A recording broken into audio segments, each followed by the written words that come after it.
Welcome to another edition of the Sports One. And we are back. We got the full crew in the house. That is what it's all about. The Yankees, out of any team in the league, are the best equipped to handle a blow like this. I think there is a higher power at play here. He's due law of averages. That dude is the ultimate scrub. It's trash. Yeah. Every person you have in there is fucking trash. Next game, you're going to see a big performance. You can see it in the end of the game, and I'm just totally stoked and excited for this.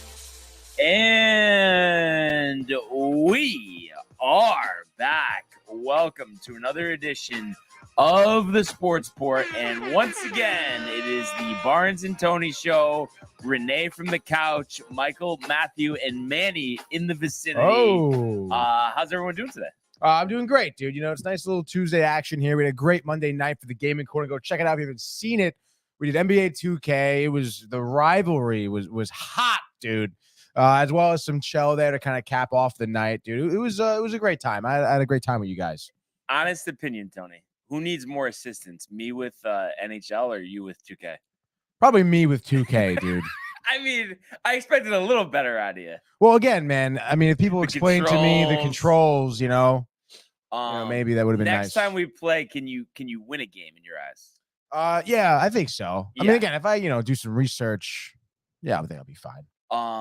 And Matthew, tuning in, Ranger game was ridiculous. Ridiculous. It was ridiculous. Just saw the highlights, obviously. We'll talk about that in a little bit. But I just have to know, Tony, with me, with NHL, I mean, what do I got to do? Honestly, I know besides practice, like what am I missing? Like, that's what I just don't understand. You know what I noticed, dude? A lot of times, like you're kind of like mashing buttons, and you end up changing your lines. Okay, so the line changes. So the line change when you really shouldn't be changing lines, and then you're out of position defensively, and it's just not a good time, dude. I mean, you had great chances last night. So you think it's in terms of me just actually shooting the puck, I don't have anything to worry about? Yeah. So frustrating, though. I mean, did you go through something similar when you first started, or? When you first started, yeah. I mean, there's always a little bit of a learning curve, and especially honestly in the newer versions of Chell. I mean, it's harder. I mean, the last Chell I had I think was 19, and then around then is when it started kind of getting a little different in terms of game mechanics. But like, you play like Chell 17, 15. It's definitely a little more arcadey. It's like an easier game to play. But I'm sure. Again, I don't know. You'd have to go, look to see what type of settings are kind of already on there. I would imagine they have the game as realistic as possible. You can probably bring it down a couple ticks. Maybe we can start doing that. Yeah, that might be something to consider. Yeah. Because it just gets frustrating. I mean, it's such an awesome game, so I really just want to get the hang of it. But I'm sure a couple more rounds, the league on the horizon. Tony. Oh, dude. So much to look forward to. That is for sure. A bunch of different things to talk about today. I want to start out actually, though, congratulating Justin Rose on winning the 2023 wow. AT&T Pebble Beach Pro-Am. 3 shots clear of Brendan Todd and Brandon Wu. So Rose wins this shooting 18 under par, 69, 69, 65, 66. Nice. His first win in 4 years, and coincidentally enough, his last win was actually at this course. So, nice to see him get back in the winner's circle, and I expect to see him contend. We've seen him, have some pretty good finishes in some Masters. I think it was a couple years ago. He was the round 1 leader. So I wouldn't be surprised to see him contend. But I thought this was a great event, and I think there's a lot of talk because this field, despite this end up being a great event, you were missing a lot of the top guys, the Rahms of the world, the McIlroys of the world, JT, just to name a couple, Colin Morikawa. So I really would expect this to be added to the elevated event series.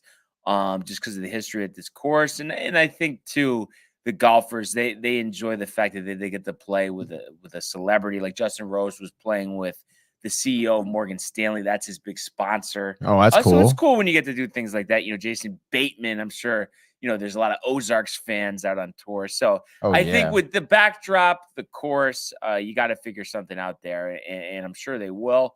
And speaking of elevated events, obviously this is a new thing this season, but adding to that is the Waste Management Open that'll start Thursday, TPC Scottsdale.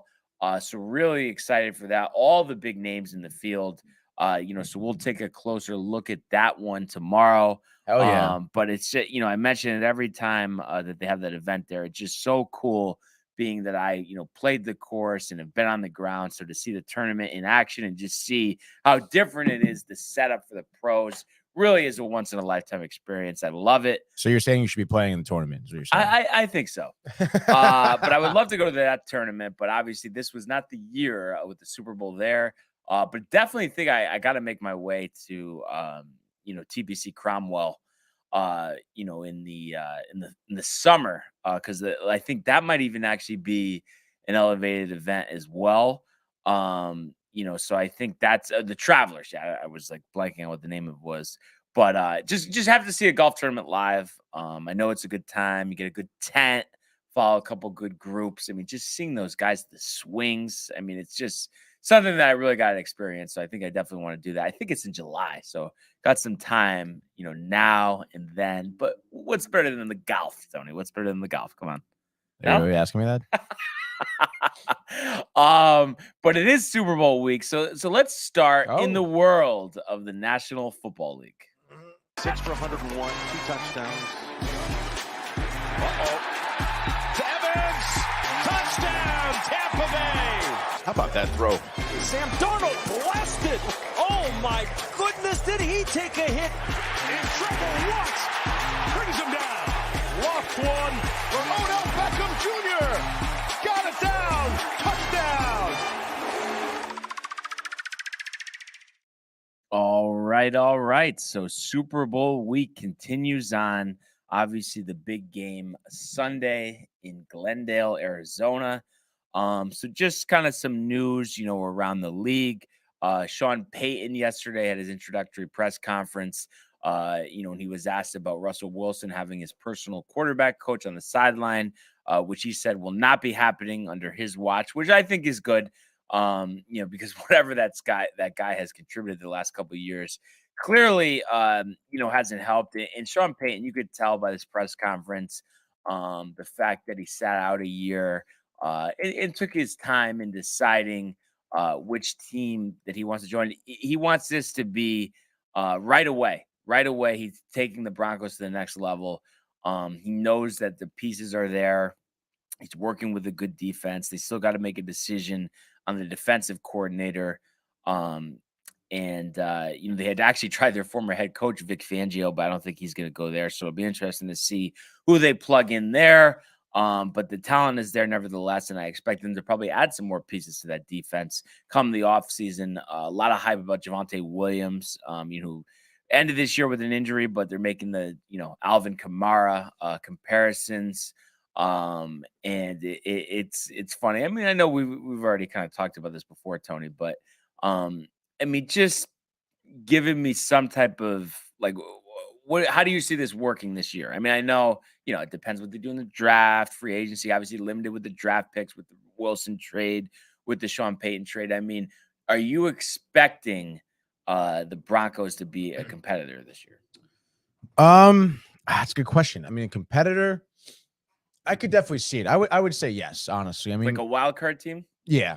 I mean, you're already looking at it, right? Sean Payton obviously is trying to have a culture change a little bit with the Broncos, which is good because they're clearly sticking with Wilson here. And Wilson's the type of player who kind of alienated himself from the rest of his team.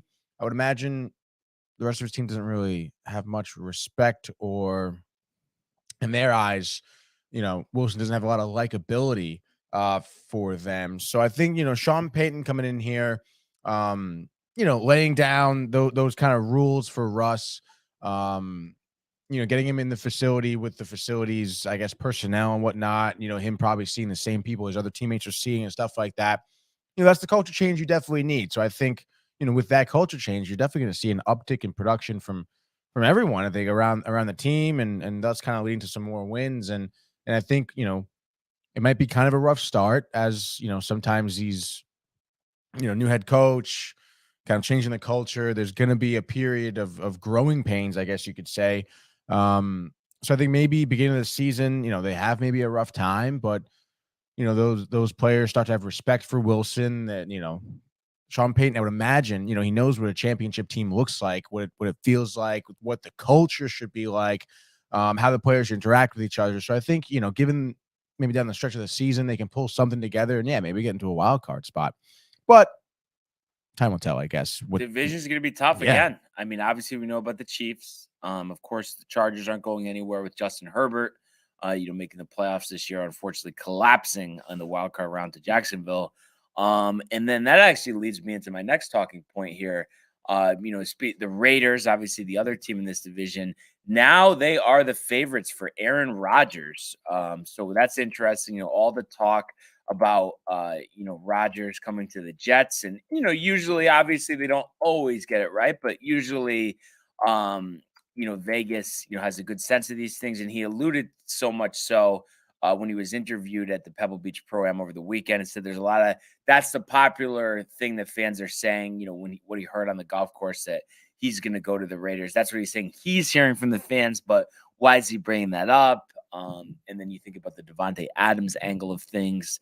The fact too, playing in Las Vegas, that stadium, versus, kind of having to gut it out in New York. And I hope, that he'll end up going to the Jets. But I have to say, it does appear like we're headed towards Garoppolo City, Tony. And I think the biggest thing for me is the fact that Josh Jacobs said he wants to be back. We know the breakout year he had for the Raiders last Jimmy G, year. man. But it has to be enticing for him to rejoin Davante Adams. I mean, I think about the season that he had with Davante Adams before he left. Yeah. We got a couple comments from Matthew. Obviously, he's kind of weighing in here. Him being a Jets fan. He says that I hope we can get him. It's an ideal situation. He's got a massive amount of weapons on the Jets, and Wilson can learn from his idol for like 2-3 years, maybe. I can see him going to Vegas though because of Adams, but hopefully he's a Jet.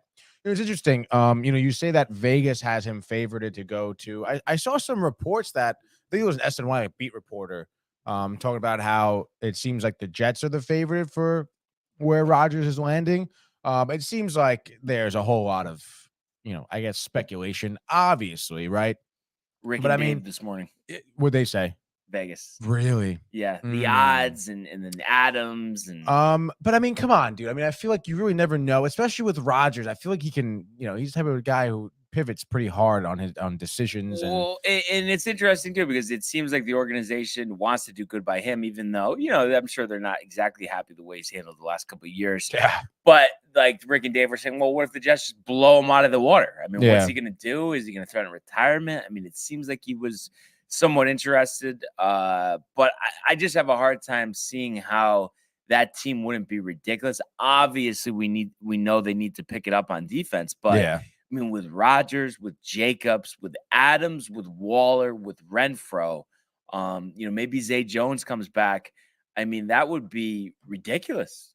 That would be completely ridiculous. So hard to see why he doesn't want to play with Adams. So that's all I can say, Tony.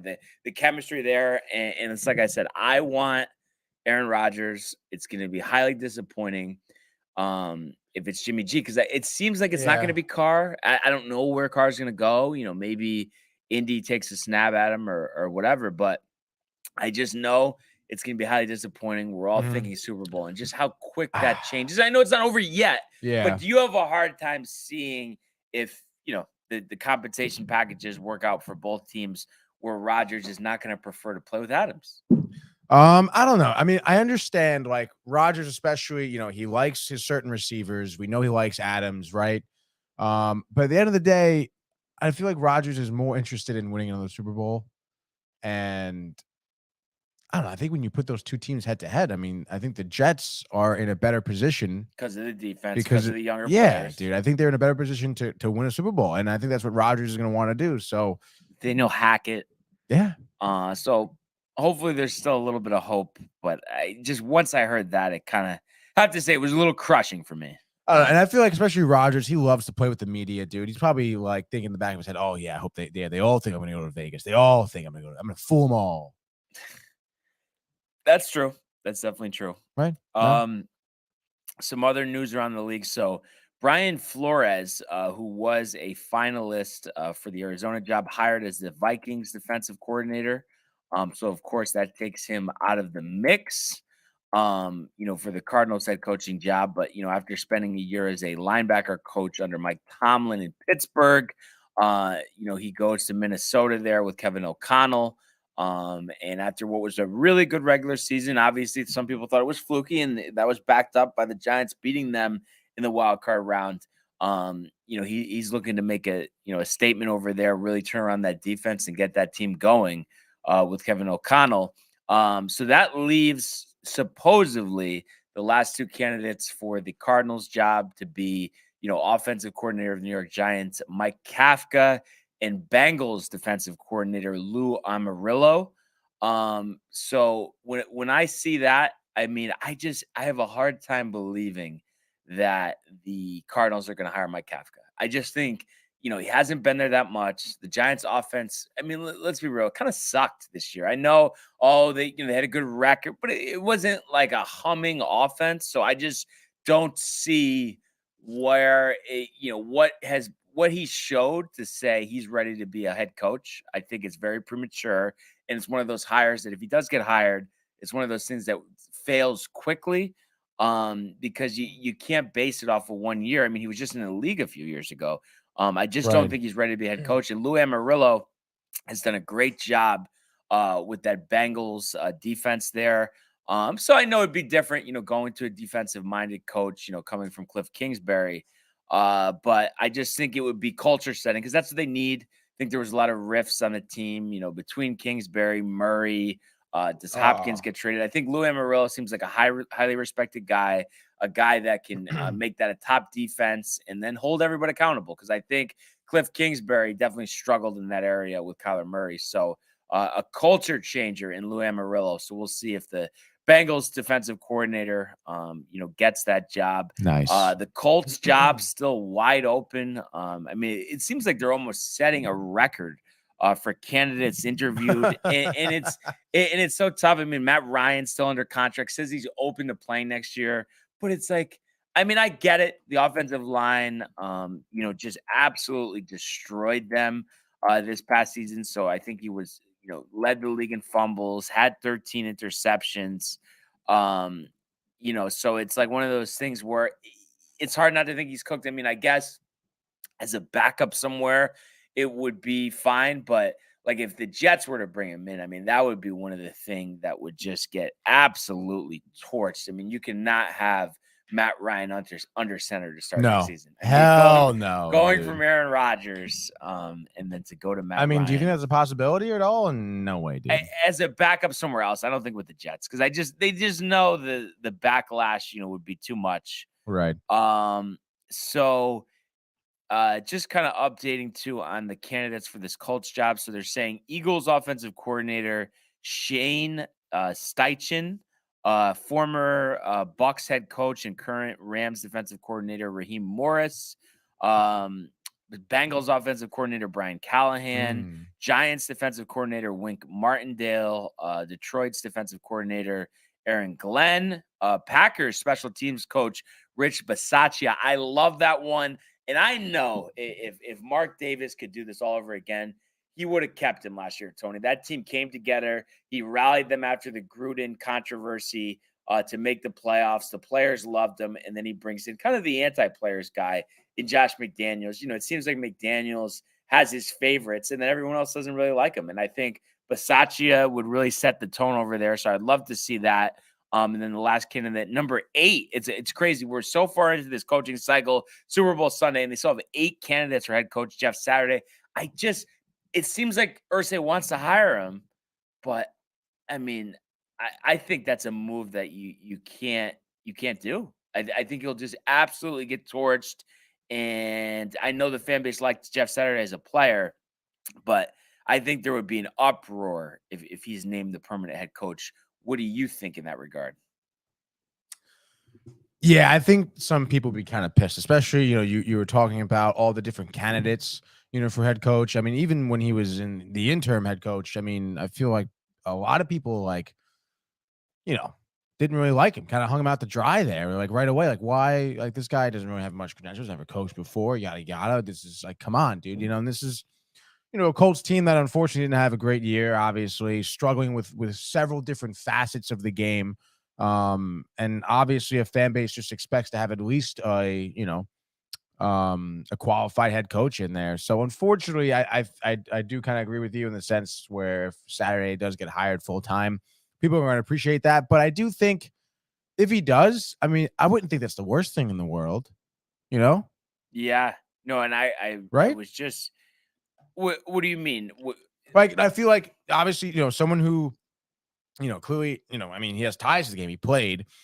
He was great. He was a center, right? Yeah. Yeah, he was a a really good center. Not to mention, that position is someone who kind of, also kind of surveys the field, surveys defense. Has a good relationship with their quarterback, understands the offense, obviously. It's kind of like a little bit of a secondary, eyes and ears for the offense on the field here. And I feel like, Jeff Saturday's got to have a clear understanding of how to play the game, play calling, probably, offensively more than defensively, not to mention, culture on the team. I mean, he was a player. He's got to understand what works and what doesn't in terms of chemistry with players.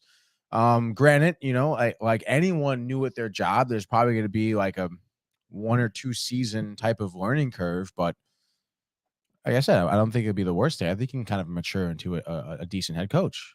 And I understand. I mean, the roster was in shambles, but when he took over, they were hovering around 500. Win the first game, lose the last 7 as the interim head coach. I mean, what about that though, Tony? You know what I mean? Like There I were some said, close games in there that they should have won. I mean, 7-game losing streak doesn't look great on the way out. no, it does not at all. But is that entirely his fault? But I mean, he's got to pick up some of the blame. I feel like. Oh yeah, of course. I think the fan base is restless. Mhm. I think Oh, that's a problem. definitely. They didn't make the playoffs the year before, the collapse under Frank Reich. So I don't know. And it's like, what do they do at quarterback? I mean, Michael Pittman is a really good wide receiver. Alec Pierce, maybe he takes the next step next year. Jonathan Taylor, if he's healthy, is a great running back. So, is this a situation where, let's say you do bring back Saturday, and obviously he'll be on top of the offensive line, being a former center. You get the running game going, and then do you bring in Derek Carr and then draft somebody? I mean, what is the path forward? Well, I mean, I'm not totally, I guess, up to date with the draft class. I'm pretty sure there's not that many quarterbacks, right? Yeah, I mean, there's Like a great couple quarterbacks. I mean, Bryce Young, CJ Right. Stroud, Will Levis from Kentucky, which I'm not sold on. Stroud and Young to me are the guys Right. to select. But I'm saying even if you do select them, we saw the way the team started last year and how Right. Matt Ryan, I mean, this might end his career. You don't want to just throw him into the fire. I No. mean, I think it would bode well to, and I know teams don't really do it anymore, but have him sit out the full season. Yeah, I mean, honestly, I kind of think you're right, and like what you were saying, I mean, Derek Carr kind of is, I guess, up in the air in terms of where he's going, and I feel like Indianapolis might be a good landing spot for him. You mentioned a team that's struggling at the quarterback position.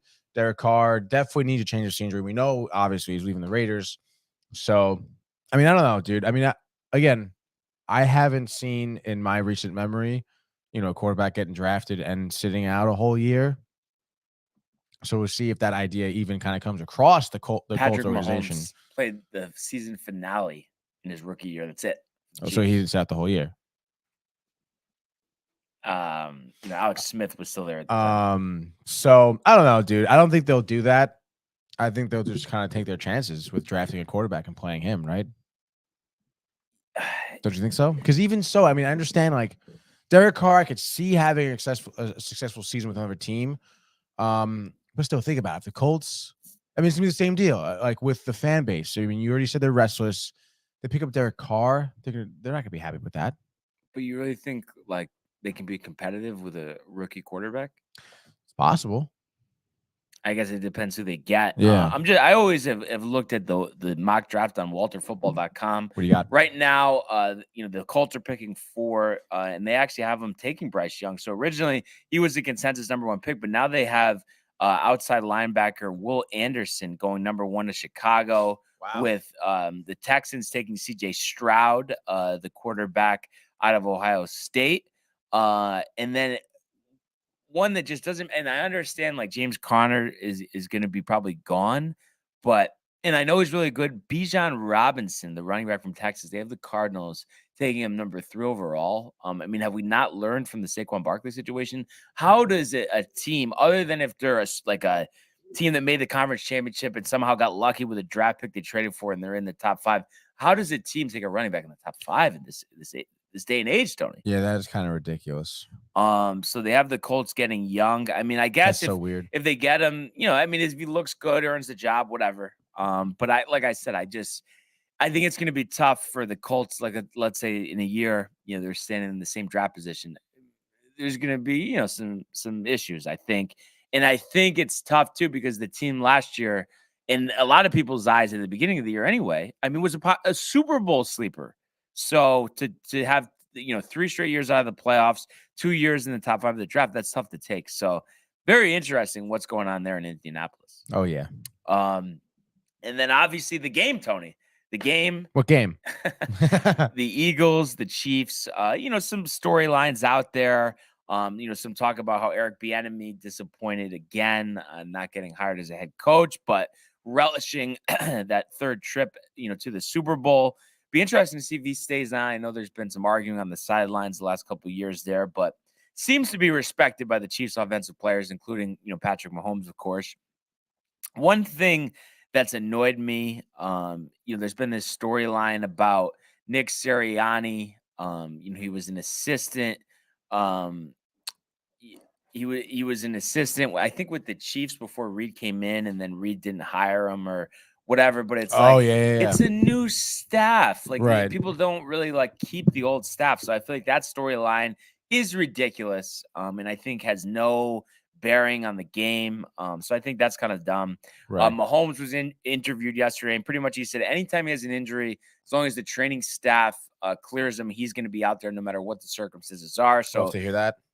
I'm sure he's going to be ready to go. Mecole Hardman placed on injured reserve. Clyde Edwards-Helaire activated, but with the emergence of Isaiah Pacheco, they're not expecting Edwards-Helaire to really get much run in the Super Bowl. But it is very interesting just in terms of the strategy of this game. I mean, you think about the Eagles, one of the better defenses in the league, whether we're talking about run and pass, going against the Chiefs, obviously the vaunted passing attack, and Pacheco has done a decent job on the ground, but is it going to be real tough, with Fletcher Cox, with Brandon Graham, trying to run the ball, just in terms of the offensive strategy. I mean, if you had to take a guess at it, Tony, I mean, how do you expect the Chiefs to attack the Eagles, and to kind of what type of game plan do you think it'll be to win this game? I mean, is it a complete aerial attack? Is it balanced? Is there some trickery involved? I mean, what do you think we're looking at here? I think based on what I've seen, especially in the playoffs here for the Eagles, I think the Chiefs are going to have to do some trickery. And I think they're going to start off with maybe some ground game just to maybe throw the Eagles off, because they're probably going to be expecting Mahomes to just constantly right away throw the ball. And, we know, obviously, the Chiefs are talented in both, facets of offense in terms of running and throwing. Maybe even a few kind of QB draws, maybe having Mahomes roll out a lot, making him a weapon on the field that the Eagles have to kind of consider in terms of making a defensive move and kind of covering Mahomes so he doesn't gain a lot of ground on yards on the ground, I should say. So I think that's going to be it. I think it's going to be, a mix, some trickery. We've seen the Eagles offense adapt to definitely some different styles of offense that they've faced throughout this season at the playoffs. And, they adapt really well, whether that's, them deciding to, blitz like the middle linebackers or cover the edges on run plays, or even having, guys kind of drop back into some type of, passing defense. I mean, we've seen the Eagles have some great defensive formations and looks, different looks, that is. So, I think Mahomes and crew are going to really have to try their best to keep them on their toes. Yeah. And if it was, I was making the game plan here, I would just really utilize. I mean, there's a lot of weapons that we don't really think about on this team. Sky Moore had a lot of hype, when he was brought in as a rookie, and hasn't done too much, but he's got speed. You could utilize him in space. Kadarius Toney, another one. I mean, very talented. Jerick McKinnon. I mean, it's unbelievable what he's done. 9 receiving touchdowns out of the backfield. So many more receiving yards and rushing yards. And then you think about Pacheco as well. So I expect them to distribute the ball equally, but I do agree with you. Because I do think, like, the Eagles coming into this, I mean, it's Patrick Mahomes. I mean, when is he ever part of a run-heavy offense? But to, like, run it, because they always say, oh, it's the first 10 plays of a game are scripted, the rest of the game is game flow. I would not be surprised if they came out first 5 plays, first 6 plays, all runs, Tony, just running it right at them. Yeah. Making them respect the run. I think Definitely. that's very big in this matchup. So and I do feel good that the Chiefs. I mean, it's just. Do you think there's anything to be said, Tony, about the fact that they had some tough, tighter games, leading up to this, where the Eagles had 2 blowouts? I mean, I don't think so. I mean, at this point, these are clearly, 2 best teams in the league, I think. I mean, I understand, the Eagles, I understand they had 2 blowouts, but I don't know. I think it's going to be all even keeled, and I don't think anyone's really thinking about that right now. But I mean, just in terms of being battle tested, you know what I mean? Because I think that prepares you for a big game like this. And I think the Eagles, it's been a while since the team's been at full strength with Jalen Hurts, right, where they've had a game where they needed to, go down the field in 90 seconds, get into field goal range, and kick the game-winning field goal. Yeah, I mean, I guess you're right, but I feel like, the Eagles also kind of faced adversity in another sense where, Hurts was hurt at the end of the season, and they didn't really have the end of the season that they wanted to. They didn't really have any momentum going into the playoffs. Hurts just came back from injury, and they still, I mean, they came back like nothing ever happened, So I don't think it's going to be that much of an issue.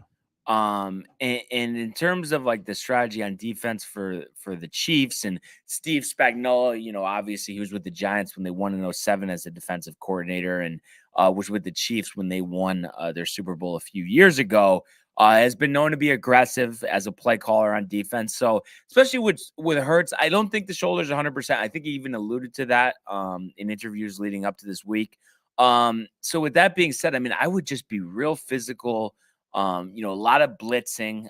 I mean, I think that's the best way, to attack, this Philadelphia offense, and we'll see, is Lane Johnson healthy? Is he going to play? I don't know what the deal is there. Chris Jones, I mean, he had 15.5 sacks this season, get him in Hurts' face and really just, make him, under pressure all game. I think that's the key to victory here. And you get a turnover or 2, you get Pat Mahomes in a short field. I think it's going to be smooth sailing once you do that. Yeah, I think so. I don't know about smooth sailing. I mean, I feel like the Chiefs defense, they're going to have a lot cut out for them, especially in terms of, talk about, the Chiefs having different facets of offense. I mean, so do the Eagles too. Mm-hmm. I mean, they're going to have to, defend the ground run for sure. We've seen Sanders run up the middle, run around the edges. That's going to be definitely, I think challenging. And you said, they're going to be aggressive. But I think the Eagles are going to be doing the same thing the Chiefs are going to be doing on offense in terms of, probably running the ball first a lot, and then, creating some play action, having Hurts roll out, getting maybe some guys downfield to look at while, the Chiefs might be thinking, oh, I'm going to blitz. We're going to cover all the middle gaps or the middle of the field here. So, yeah, I mean, I think it's going to be a great game, and both teams have, I think, a lot of work cut out for them ahead of themselves right now, dude. And, I mean, I know we already made our early predictions, and we'll revisit them Friday, but just thinking of recent Super Bowl history, I mean, the game between the Rams and the Bengals, back and forth last year, great game. The Bucks Chiefs game the year before kind of got out of hand with the injuries on the offensive line. And then we had a very, close and exciting game between the San Francisco 49ers and the Kansas City Chiefs, the Super Bowl before that, Tony. So, with all that being said, I mean, do you think we're trending, like I guess 2 out of the last 3 games have been here, where this is going to be tight, it's going to be entertaining, and it's going to be right down to the wire? Is that what you're anticipating? Oh yeah, dude. Love it. Yeah, me too. Honestly, I'm pretty pumped to watch the game. Got a lot in this, Yeah, absolutely. And I for me, and you know how I get, I think I really respect the players that I know have a lot of talent and should be respected, but got a lot of backlash. And you think about how I felt with Giannis before he won that title. I've kind of rooted for him ever since, and I feel like it's the same thing with yeah. And then it's the same thing with Mahomes, with the brother, with Brittany, and he hasn't done that great in the Super Bowl, and the Eagles are the better team, and all this stuff, and it just makes me root for him because I know the talent, and I just feel like there's a lack of respect. Do you in any way see what I'm saying in terms of kind of the Chiefs are showing a little lack of respect here? I don't know, dude. Do they really have a lack of respect? I mean, I understand the Eagles are favorited right now, right? But it's tight. And when you really look at it, I mean, you talk about some of the games that the Chiefs have even had in the regular season. I mean, I think you even said it one week that some of them were closer than they should have been, like way too closer. And you saw Mahomes actually, I feel like make some mistakes this regular season. And of course, the injury, I mean, I think is going to play a factor as well. I wouldn't say that they're overlooked. Nah, yeah, I wouldn't say that, dude. I just think there's some criticism. There's always going to be criticism. But I think, even what you said about the close games, but then on the flip side of that, is there something to be said for a team that consistently wins no matter what the scenario is? 14-3. 14-3 for a reason.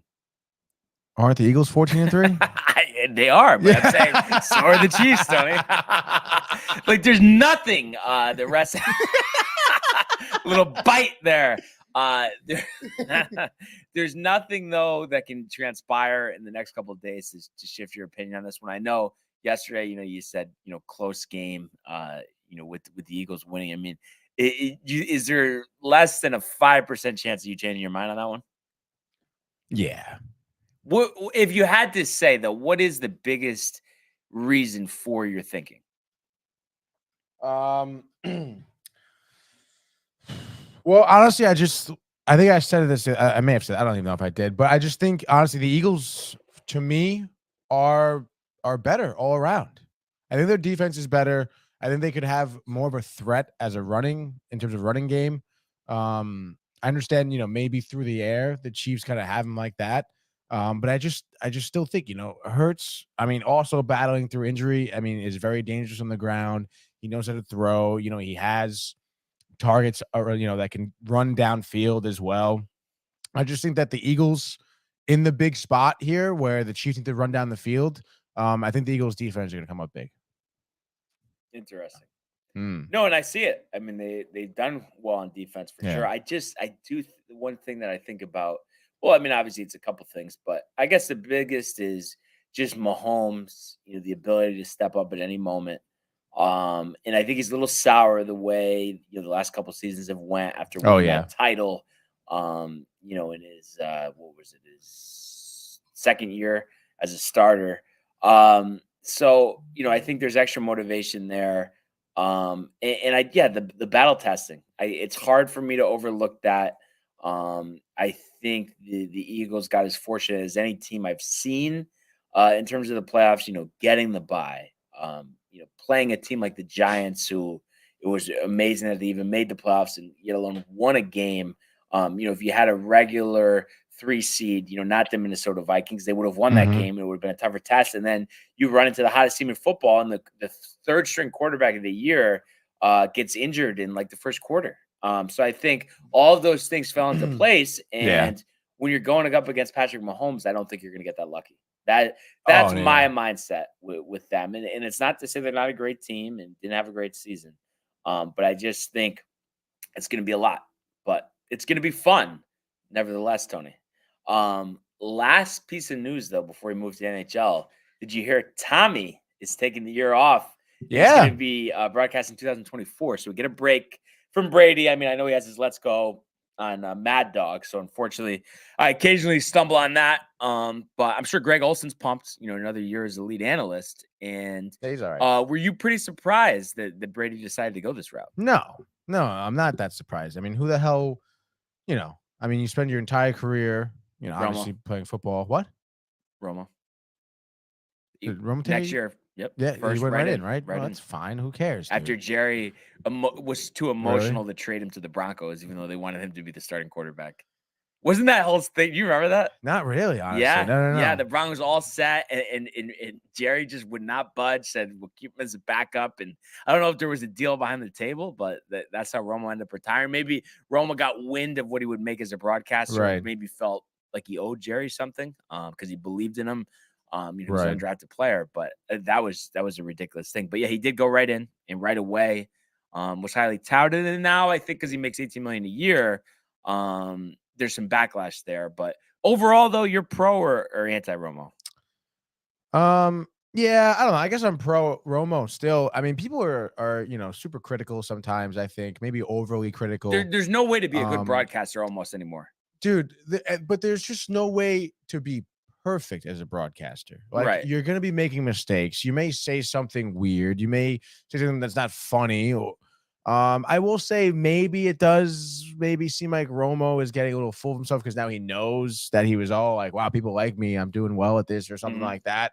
I could see maybe a little bit of a change in his, broadcasting strategy in terms of that. But it's just like, I also think people just don't fucking know how hard it is to broadcast a game like that. I mean, it is really hard, play-by-play or color analyst. I mean, it's not an easy gig, dude. I mean, you're sitting there, you're hyper-focused, and you got to come in at the right time, say the right thing all the time. It's not the easiest thing in the world, dude. And not many people really understand that, I think, as an art of broadcasting, So I give him a little bit of a benefit of the doubt, some slack. But he's got to watch himself, I think, moving forward. In terms of Tom Brady, I think he'll transition well. But I guess time will tell. I thought Henrik Lundqvist would transition well, and he kind of didn't at first. But good for Tom Brady taking the year off. Fuck him. I mean, why not take a year and just enjoy yourself? Go to your kids' baseball games and shit, dude. Sure. He seems like somebody who has a tough time doing that, and I wouldn't be surprised if picks up the phone in about a month. Mark Davis on the other end with Josh McDaniels. What about Giselle on the other end?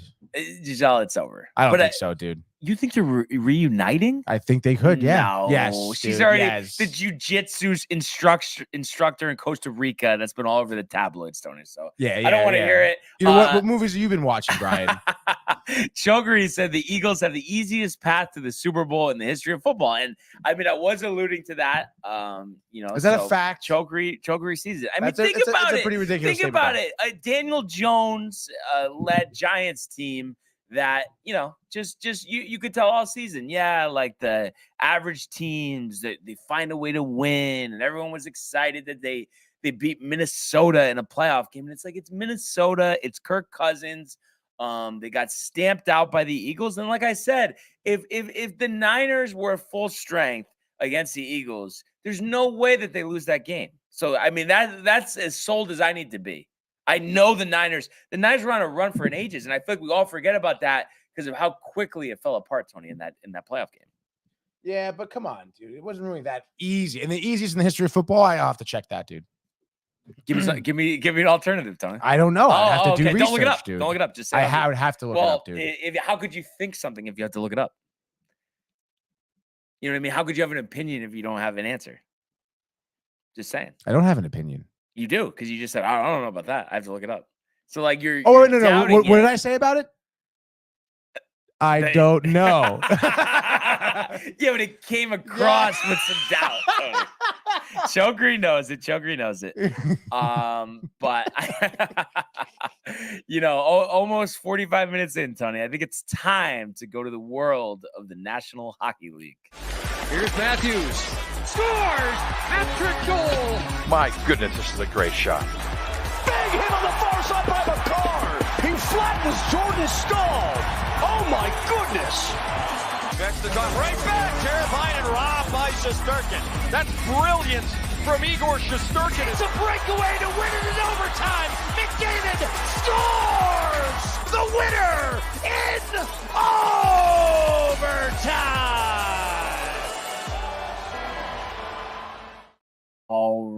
All right, Tony. So we came in hot off the NHL All-Star break. The Rangers win an overtime game in the Garden, 5-4 against the Flames. Jaroslav Halak, is it now 6 straight victories for the backup tender? I think it is 6, might be 7. I mean, obviously giving up 4 goals, so I mean, let's not get too crazy. But Well, I mean, it is impressive that, like you say, I mean, there's a reason for winning, and I know you could use the Chief analogy because I feel like you were going to go there with that. But at the end of the day, I mean, you love to see the offense. You love to see multiple goals from multiple players. Philip Hedl, oh my God, Tony. I mean, it's unbelievable. he's on fire. Every dude. game he's scoring. 2 more in this one, number 17 and 18. Point streak, I think. 7-game point streak. I believe so. And then Zibanejad had 2 goals as well. But just to kind of give you a sequence here, Hedl, 5.5 minutes in here, it gets a 17th goal. Kakko and Fox on the assist, 1-0 Rangers.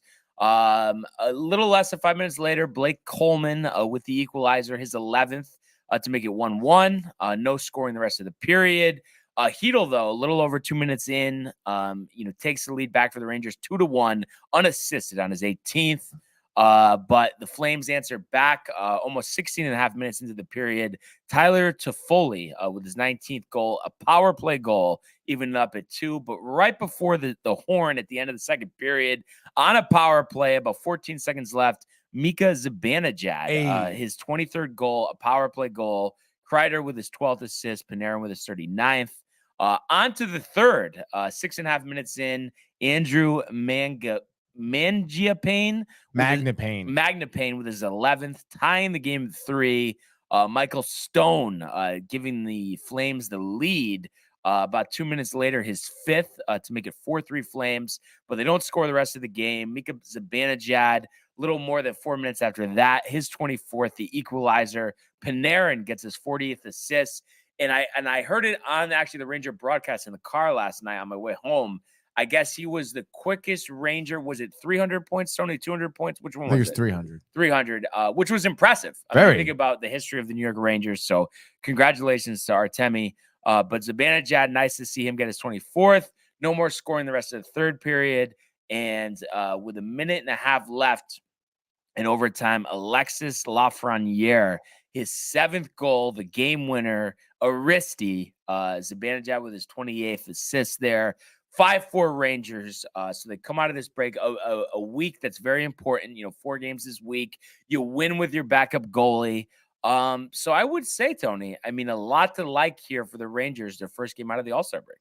Oh my God, yeah, easily, dude. I mean, you look at this game, you understand, obviously, it's high scoring on both ends, which is surprising because, again, especially, historically coming out of the All-Star break, a lot of these teams come out just a little bit slow. A lot of their players are still in the mentality of being at the All-Star game. They've been on a break, right? So they haven't really played hockey a couple days. Beers. Exactly. Maybe a little hungover. It was a quick turnaround, as we mentioned yesterday. It's already Monday after the All-Star weekend, and bang, they're playing games here. But hey, man, this was probably one of the better hockey games I've watched all season. I caught the third period of it. Obviously, we were following along Gaming Corner while we were playing here. And I mean, the physicality of the Rangers to come out here. And not to cut you off, Tony, but we have to get to this comment. You're going to love this one. It's someone we haven't heard from in a while. Really? Yeah. Gino Ganello. Oh my God, dude. Gino says, was really enjoying the time when I didn't have to see Tony's face when he talked, to be honest. So that's fucked up, Gino. It has been quite some time. I hope you're doing well, Gino. Says Matthew, dude. Yeah, appreciate you guys. I know you're pumped for Yankee season. I know that. Dude, he's pumped for the Canadiens. Easy with the Canadiens. Nick about Suzuki, the Yankees, dude. The Yankees, all right? Oh, dude. He knows 28 Anyway, this dude. year. Matthew's bugging that I said that already. Yo, so. Matthew's, you're going to get him all upset. You're going to get him upset, honestly. Get to your seats. Dude, Get to your seats. Oh, my God, dude. Anyway, I think big game here by, believe it or not, but Jacob Trouba, dude. And I thought of a good poll question for today, but we'll get to that later. But Jacob Trouba here, 10 penalty minutes, 6 hits. And he did actually want to fight too. He had an absolute killer hit on Kadri. It was really Kadri had his head down going into the offense, into the Rangers zone, I should say, and Trouba just kind of skates up and shoulders him perfectly. I mean, it looked like Trouba of last year, honestly, laying down that hit. And of course, I think he fights Magnapane or Doobie or whoever that guy is. Afterwards, wins that fight. I mean, just imagine again, like, there was a lot of ridicule of Trouba, especially as a captain. And then people kind of got some respect for him after that game against Chicago when he threw the helmet, yelling at his team. Rangers go on a 7-game win streak. Of course, Trouba's still kind of blowing defensive assignments, but, he's been doing a little better. Now he's coming to this game out of the All-Star break, big hits, winning fights, rallying the team, hyping them up, especially in this game where Calgary had their offense going. There was a lot of chances against Halak. Halak was giving up goals. It was physical from the get-go, and for Trouba to kind of come down here and just kind of really set the tone, win that fight. Has that not hype up your team and kind of, propel them to get some good shifts after that? It wasn't too long. I think that was in the first period. And then I think it was in the first, maybe early in the second, and then Hedl scores. It was before one of the Hedl goals. But I mean, dude, it was an amazing game by him. And you mentioned, kind of spreading the wealth around in terms of offense here. Hedl's been on fire. Zibanejad had 2 goals as well. Lafreniere having some action in overtime. That was a crazy goal. I was talking to you before the show too. Markstrom was absolutely on fire. Especially before the Rangers even tie it up, when Stone scores in the third period, Rangers had some incredible shifts with just, an immense amount of offensive pressure. And Calgary, Markstrom specifically was doing a great job in fending off shots, controlling rebounds, staying within, the creases of the goal. And you saw that really up until, basically the overtime winner by Lafreniere, where Markstrom was kind of forced to make a diving save. Goal was practically empty. Lafreniere was able to turn around, and Markstrom actually almost made the save again, diving back. But it did hit the back of the net for Lafreniere, which is a huge goal for him. Only his 7th goal of the season here. Someone who's been, I think, a little bit disappointing for sure. And who knows? I mean, maybe, with the way Hedl's progressed with that line, Kakko as well, Lafreniere, I mean, this could be a catalyst for him to kind of, start showing some better play, games moving forward. Or possibly a package with Trouba before the deadline, or now because of the way Trouba's playing, or you don't want to get rid of him? Like Michael over there, trade him right now. No, because I feel like you've been very pro trade him, but I'm saying now you've changed your mind. No, Trouba. Yeah, I mean, he's a big contract, $8.5 million per year. You think about what the Islanders, that's what they're paying Bo Horvat. They just signed him, and I mean, he's got a lot more offensive production. Granted, yeah, Trouba's a defenseman. But he needs to be, if I want to definitely keep Trouba, I mean, he's got to do better on defense. It's going to take more than just, a game where he has a couple big hits and plays physical and gets into a fight. Granted, I love that mentality of Trouba. That was a big reason why I liked him from last year. That was he was a huge asset to the Rangers last season because of that mentality. And I want that to be kept up for him in terms of being that physical. But I want to see him make some great defensive plays. You saw, a lot of defensive plays, honestly, from Jimmy Vesey last night. I mean, as a forward, his kind of, his back checking, coming back to help out defensive players. Jimmy Vesey is looking great. He's someone who I think Trouba can kind of look at and be like, you know what, like it's not just about the physicality for Jimmy Vesey. Jimmy Vesey's making smart, high IQ hockey plays. I'm pretty sure they're the same age too. And that's what I want to see from Trouba. If we want to keep him, and honestly, at this point, I mean, you package him with Lafreniere, I mean, you could get a pretty good return. Basically, Erik Karlsson. Yeah, I would do it. I know you would hesitate, but I would hesitate a little bit. It'd be nice to have that offense on defense, though. I know it would be.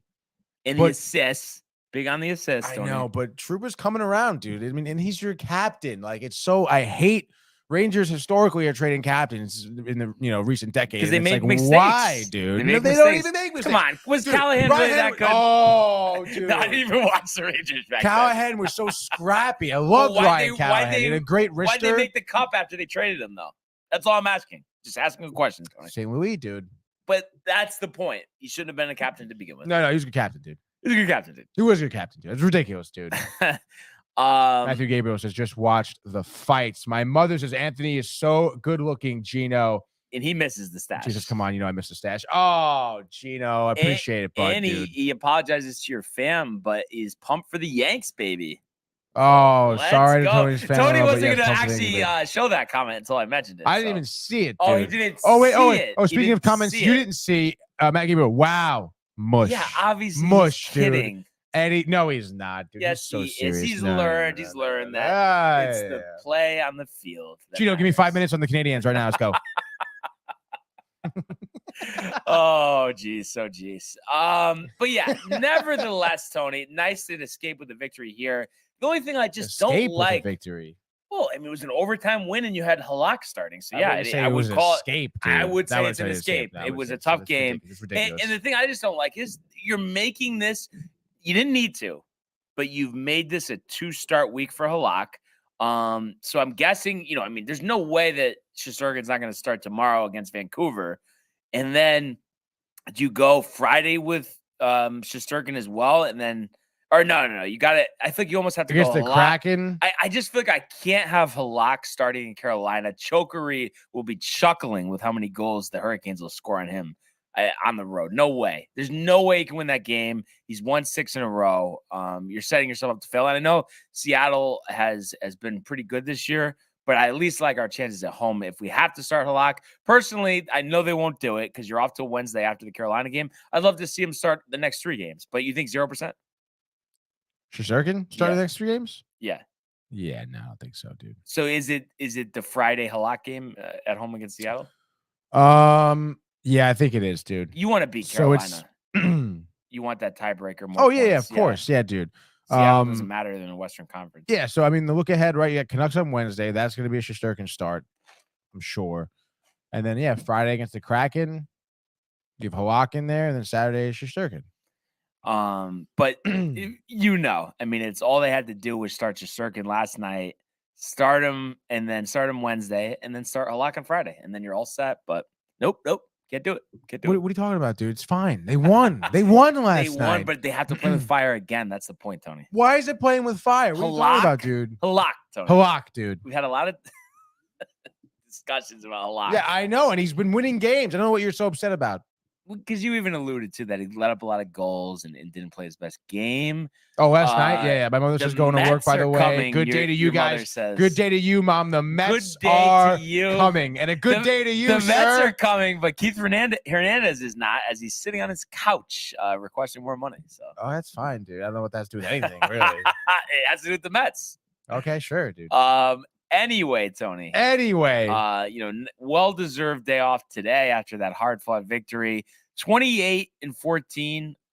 So you like where you are. We'll monitor the trade deadline. Yeah, dude. But it's one game at a time. Got to beat Vancouver next time out. But let's rest up. Let's go. You got a couple tough games at the end of the week, back to back with Seattle and Carolina. And I mean, it would imagine how much of a benefit it would be to them if somehow they were to pull off all 4 of these games this week. Just in terms of the standings, which are highly contested in the Eastern Conference. That's a statement that you need to make coming out of the All-Star break. But I think 3-1, we would sign up for it any day of the week as well. I just wanted to see in terms of the conference standings here. So right now, actually, we are still in 6th, but 1 point behind Tampa, and then a 4-point lead on Washington. 6 points behind Toronto. Look what my mother said, by the way. Don't like him anyway. Wow, she doesn't like Keith Hernandez. I don't think she ever did back in the day because he was like. No, I know because he was a little bit of a train wreck. It was the drugs, the smoking in the dugout, the women, So she didn't like Doc and Daryl either. Oh. But Tony, honestly, not Ranger fan bias here. So right now, we sit at 6. I mentioned a point behind Tampa, and then 6 behind Toronto and actually New Jersey.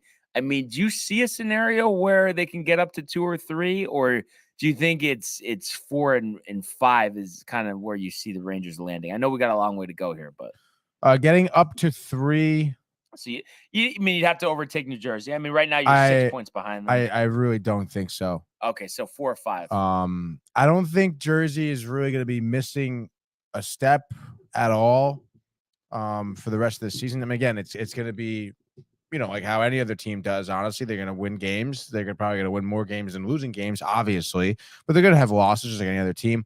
I'm looking at Toronto too. I don't know, man. I could see them slip up maybe a little bit more than New Jersey. And New Jersey takes that 3rd spot in the Eastern Conference. Tampa Bay better watch out. We're a point behind them. And Tampa Bay just got absolutely fleeced by Florida. Right. And I think they have a couple tough games. I think they have Colorado coming up too. So you never know. Right now, we could overtake them in the standings. But again, I can see Tampa Bay also, down the stretch, older team, maybe fumbling a little bit. But again, that's kind of if. So, Rangers, where they're at, maybe they flop with Tampa Bay. Other than that, dude, I mean, unless they go on a huge run, I think they're kind of sticking around where they're at. And looking at this, I mean, I know maybe I'm overstating it. I don't mean to insult Michael's Devils either, but I feel like out of all these teams in this mix, I mean, that's the team I want to play. Like, I know it would be a nice revenge spot against Tampa, but I think that's a tough series. And I think Toronto, while they don't have the pedigree of deep playoff runs recently, I kind of would like to avoid them as well. And I know they're all going to be tough. I mean, do you think I'm overthinking it, or do you see where I'm coming from with an inexperienced Devils team? Yeah, I mean, the inexperience definitely plays a lot, but I mean, I don't know, dude. I mean, we saw with the Rangers, the kid line rise to the occasion in the playoffs. We've seen Toronto honestly choke in the playoffs previously, dude. I think I would rather play Toronto with Michael Bunting, healthy, ready to go. Yeah, I'm surprised, honestly. I thought you would shy.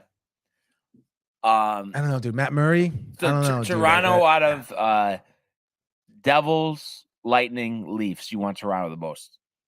Yeah, I think so. That's interesting. Wow. Lightning, I think, are too dangerous. Even though obviously the revenge spot would be nice. Revenge spot would be dope. But no, give me Toronto.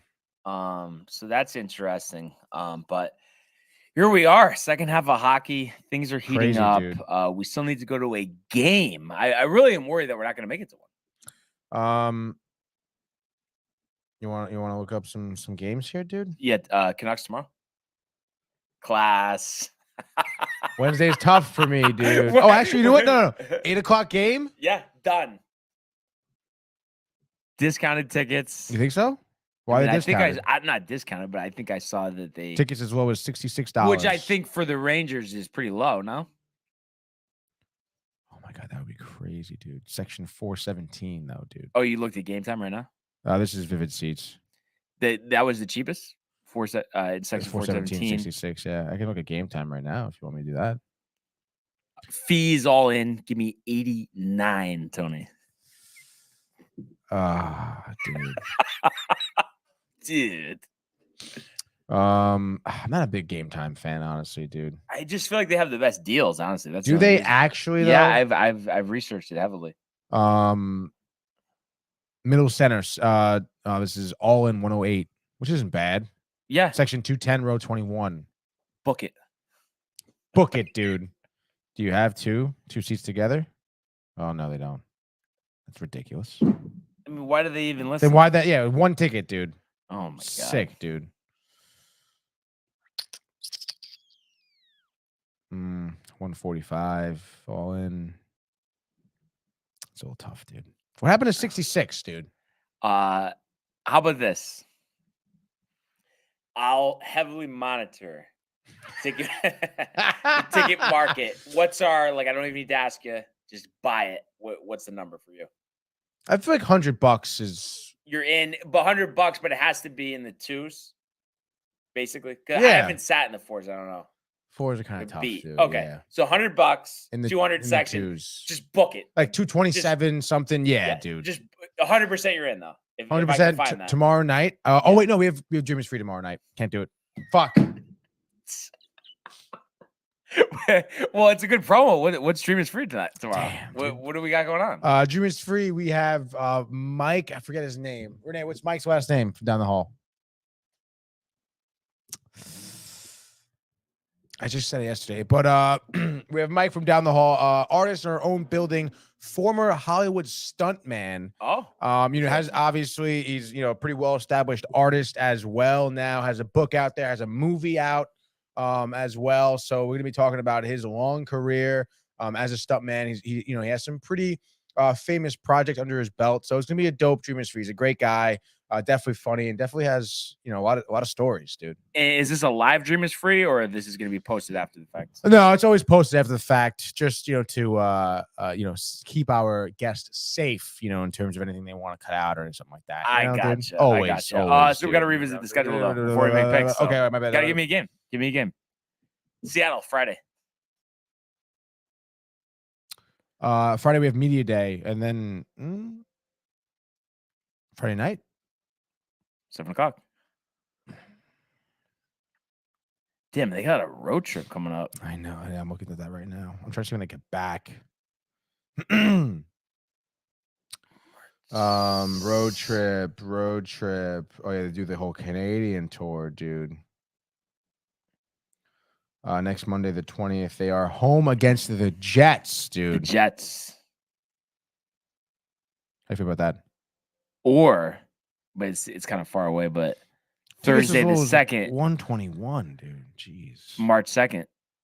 Thursday, 7 o'clock. $83. March 2nd is the ski trip we were doing. It's this. It's that. It's tough, dude. It's tough. That would be good against Ottawa, though. How about? What? No, I don't think I'm there for that either. Oh, you're not there for that, huh?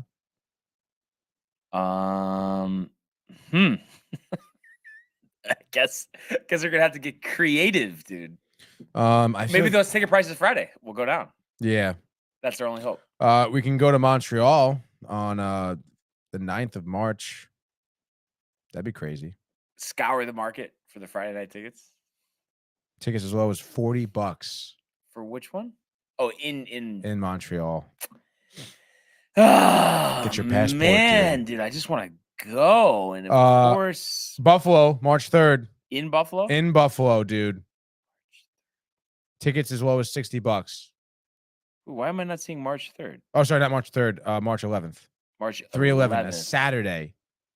Damn, I have something that day. I know. Fuck. That That would have been the trip to Buffalo, dude. Michael would have been down for that one. What about? Oh, you already said that. At home against Washington, March 14th. March 14th. That's going to be an expensive game. It's always 114. It's not bad. It's probably going to be like $200 for a section 200.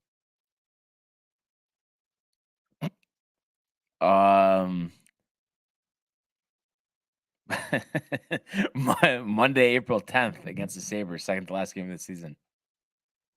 April Tickets as low as 10th? 91. Monday. Jesus, April 10th. I think it's one of those things where you're gonna have to move some stuff around, but Yeah, I know, dude. I like that game against the Sabres, though. yeah. I like that game. So we'll circle it. Let's And circle it. then April 10th. Also, though, there's the chance that the bottom falls out of the ticket prices for Friday's game. Yeah, there's definitely a high chance, dude. So I think we got something to work with. Yeah, I think so, dude. But just updating, and then we'll make our picks here. We got some games tonight. So right now it is after last night's game, 31-24. Coyotes, dude. Super Bowl Sunday. I couldn't believe the Coyotes, otherwise we'll win 3-0. But picks ending Super Bowl Sunday. So time is of the essence, Tony. What do you have for me? It's time of the essence. tonight? Times of the essence. In terms of the picks. Oh, that is true. That is true. That is true. All right, so let's focus here. Right now, I'm looking at. Oh, what am I looking 6 at? games? Dude? Yes, so 6 3 games each. here. We're gonna be picking 3 each here. Wow, these are some really good tight games here. Lines really aren't that crazy. The biggest line you have is minus 235 with the Lightning, but even so, dude, Sharks upset. Give me the. Is it the Sharks? Yeah, it is the Sharks. Today's Tuesday, February 7th. Give me the Sharks, dude. Why not take the heavy dog right now? We're talking about Carlson. Timo Meyer on the market wants to make his stock go up still. I was just talking about Tampa Bay getting fleeced by Florida last night. I mean, they just were looking horrific, dude. They were just allowing, I think, 50 shots almost for Florida. Offense was crazy. San Jose, I think, will maybe be able to sneak one past Tampa Bay. Give me San Jose here 4-2. All right. I'm going to go Avalanche. I just like the way they were playing going into the break, and I really think they're going to make a move It's a good pick. up the ladder in the Western Conference. And we know, the Penguins can be inconsistent with the scoring, the age, the injuries. So yeah, give me the Avalanche here. I think this is going to go under, but give me the Avalanche 4-2, total set at 6.5. Oh, yeah, another definitely under. win for our buddy Alexander Gorgiev, Tony. I absolutely love it, dude. My next pick, dude, this Oilers Red Wings game. I mean, it's so tough, dude. Take Larkin. Go ahead. I really enjoy Larkin, but fuck that, dude. I'm gonna take the Islanders tonight against the Kraken. Actually, Bo Horvat, dude, didn't. I think he had like 6 shots on goal, no points to show for it last night. He's gonna find the back of the net tonight. I know it. Barzal already getting, some of the pressure off of him, just having Horvat on the ice. I think he had a goal last night. So give me the Islanders here. I'm gonna say 5-2. And you mentioned the Oilers. I got to take the Oilers here at the Little Caesars Arena in Detroit. And it's the typical Oilers season, no matter what the year is. We always kind of see the same thing. The ups, the downs. Right now they're on an up 28-18. And I just think they're a lot better than Detroit. I think this is a total that goes over. They're going to blitz them. McDavid's been unbelievable this year. So give me 2 goals from him, 2 goals from Draisaitl, a goal from Kane. And this is going to be a 5-3 Oilers victory over the Red Wings. All right, dude. Last game here. This is going to be a tough one, I think, dude, between these 2 picks. We have Preds Golden Knights or Blackhawks hosting the Ducks. Blackhawks at home. Give me the Blackhawks, dude. United Center. Yeah, absolutely. Great fan base there, man. Absolutely great fan base. So that leaves me Predators or Knights. I'm going to go Predators. The Knights are just, I don't know what happened. I don't know if they need a new coach. Wow, I don't know what it is. I don't like the Predators. But Saros, whatever, Tony, has been playing well. So I like them in this game. What do you think about that pick? Would you have done it if you had to? No. Really? I think I would have taken the Golden Knights. Just looking daily face off real quick. And what goalies? Brian Elliott possibly in for T-Bay, dude. Yeah. Oh, that's such a good pick with the Sharks. Wow. I know, I love that, dude. Smith in for the Penguins. That's lower fine. Body for Jari. Sorokin, Martin Jones, Ville Husso versus Stuart Skinner. Logan Thompson versus Soro. Yeah, unconfirmed. Nothing's been confirmed there. That's fine, dude. I like Logan Thompson a lot. I mean, I understand Saros has had some good games, but I think the Knights, I probably would take the Knights, dude. Interesting. If you had to give me one goal scorer for tonight, let's say our fans are doing an anytime goal scorer, who would you take? That's a good question. Wow. Of course, all of these teams.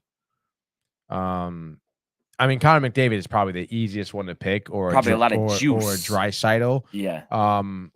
But give me Matthew Barzal. Honestly, interesting. I thought you were going to say Bo. No, give me Barzal. I thought you said he finds the back of the net, though. I think better about Barzal. I feel better about Barzal, dude, especially because I'm telling you, dude, like he had an incredible rookie year, but he's just been bogged down ever since. So Horvat releasing some tension, dude. Matthew Barzal will fly around the ice today. I know there's got to be really good odds for this one. Erik Karlsson, Tony. Give me Erik Karlsson. I would imagine 3-4 to 1 at least. Honestly, resurgent season, though, dude. You should just parlay those 5 guys we mentioned right there. Didn't we just mention 2?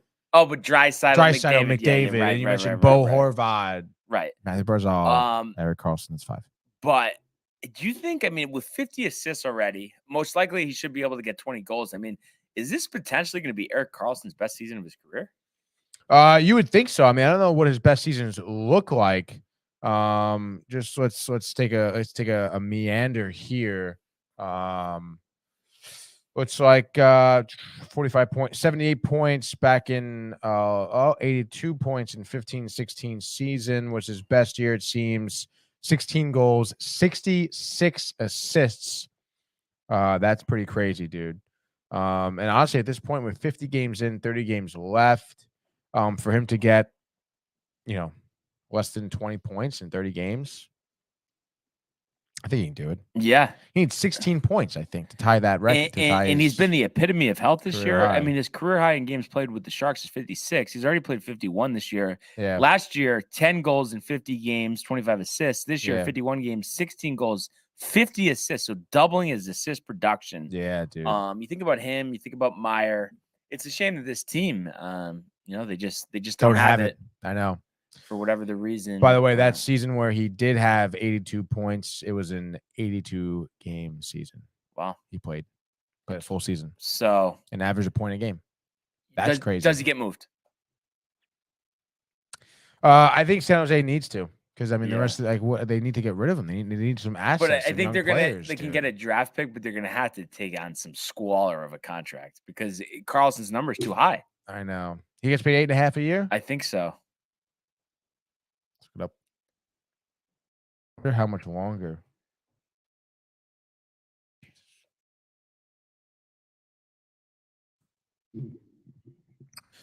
Eight-year, $92 million contract. Jeez, dude. He gets paid 11.5. So after this year, there's 4 seasons left, and he gets 11.5 million. So, That's do crazy. you think that almost then that changes things, and now the value's not gonna be good because of that contract? That's a huge fucking contract. Yeah, but at least Yeah, they're getting dude. something out of it finally. Yeah, no, they're getting something out of it. So I guess, I mean, again, if teams are interested in making that and taking it, I would say, yeah, go for it. But I mean, until then, you have a great defenseman on your team. So Yeah, I mean, it's not necessarily a lose to keep him. right. Exactly. So, gonna be interesting to see what happens for sure. But once again, Tony, a great show. Really covered a lot of ground. And I'm guessing screen time today is the Last of Us review. Is that part of it? Dude, we have The Last of Us episode 4 review. So we're talking about that. Watched that last night. As you guys know, I watched it Mondays nights, as well as, taking a look at a couple trailers here. Have you ever seen the movie White Men Can't Jump, Brian? I think I saw part of it. Basketball movie. I think you would really like it. Yeah. You guys are reviewing that, or They're remaking it. oh, remaking it. Is Adam Sandler gonna be in it? No, dude. Matthew McConaughey. No. Who's in it? What's that fucking rapper dude? Eminem? Joe Barlow? No. Joe Bundy? No. Joe Jack Barlow. Harlow. Jack. Oh, okay. I've heard of the name. Well, who's Joe Barlow? That's a school. Oh, in, that is. Isn't that Joel Barlow? Whatever. Oh. Yeah, it's rapper. Oh, and the pitcher for the Rangers, Tony. Joe Barlow, the reliever. Yes, That's that's what I was thinking of. Yeah. Yeah, the rapper dude. That name I just said. Yeah, What was Kevin it? Harlow. Is it Kevin Harlow? Oh, you just said that. Shit, dude. Joel Harlow. No. It's Joe Carlo. I don't know. It's John Carlo. some fucking loser, dude. Honestly, Harlow.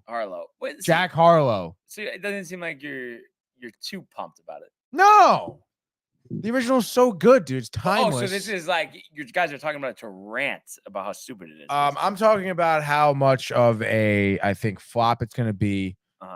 If you ask me, because again, like White Men Can't Jump, the original has like a cult following, and cult following movies don't do well with remakes because people like the original, dude. Right. And it is a movie that is kind of timeless.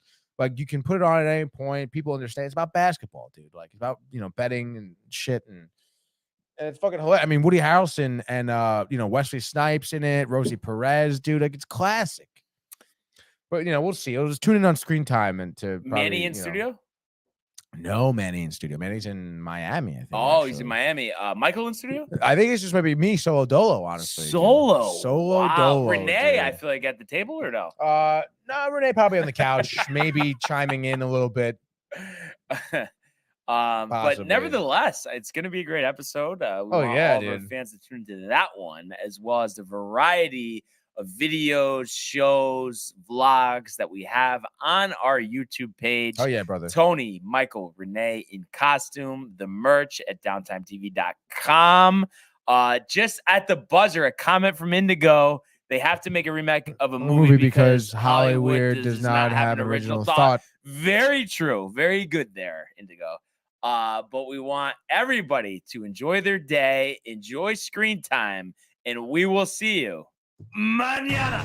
Hey guys, Tony here from Downtime TV checking in. I want to thank all our fans out there who's been liking, subscribing, sharing our content. You guys are the best. You guys are our bloodline. You make us love what we do. Thanks again.